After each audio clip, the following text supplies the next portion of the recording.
रात दिन बस तोहके पुकार गईनी हो।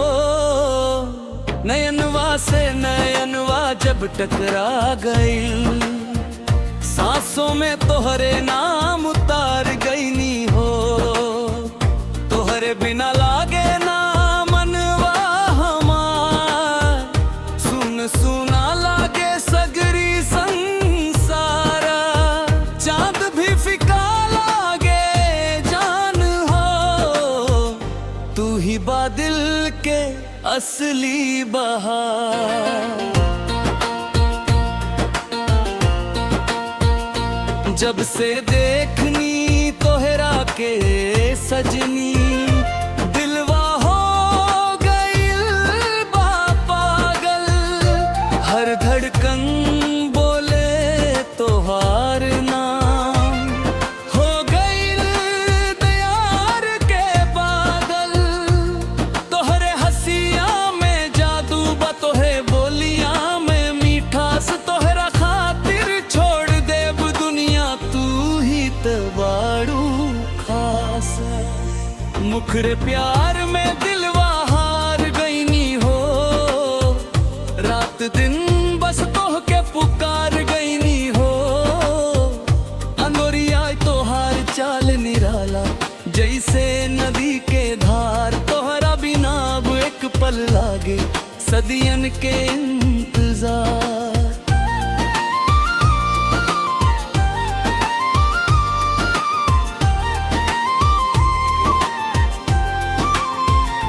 हथवा पकड़ के साथ निभैब, जन्म जन्म के बाद।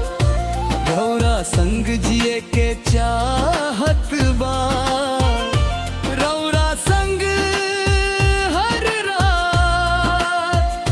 तोहरे प्यार में दिलवा हार गईनी हो। रात दिन बस तोहके पुकार गईनी हो। अंतरत नर में दिलवा हार गईनी हो। रात दिन बस तोहके पुकार गईनी हो।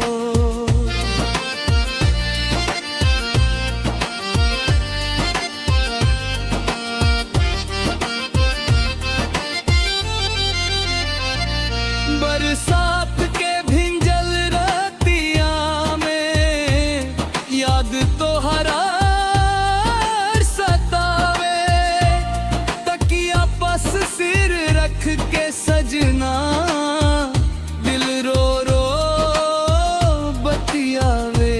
तोहरा सपना में खो जानी, भोर भइल ना जानी। तोहरे बिना जान हो अधूरा लागे कहानी।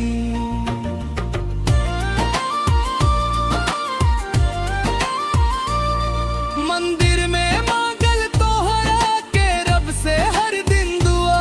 मिल जाई हंस तू हमरा के, बसी है बारजुआ।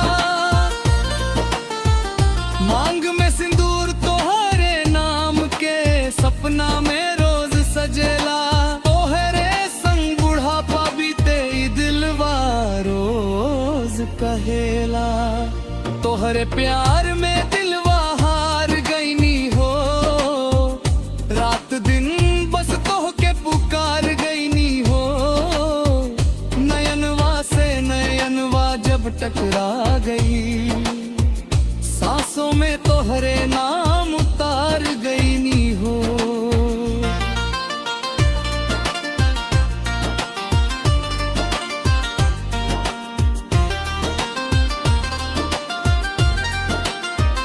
तोहरे बिना नींद ना आवे, चैनवा कहीं खो गईल। तोहरे प्यार के मीठ एहसास में ई दिलवा पूरा डूब गईल। पंज के इब से जब अंगनवा में फूलो मुस्काई। तोहरे रूप के चानन देख के रातों शर्माई।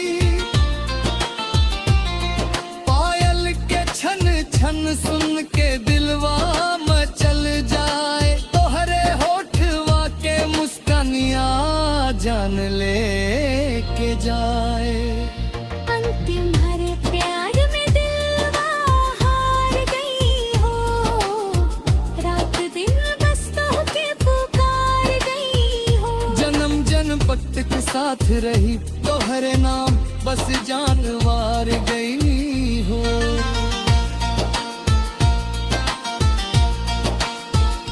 अगर चाहो मैं इसका यूं चूर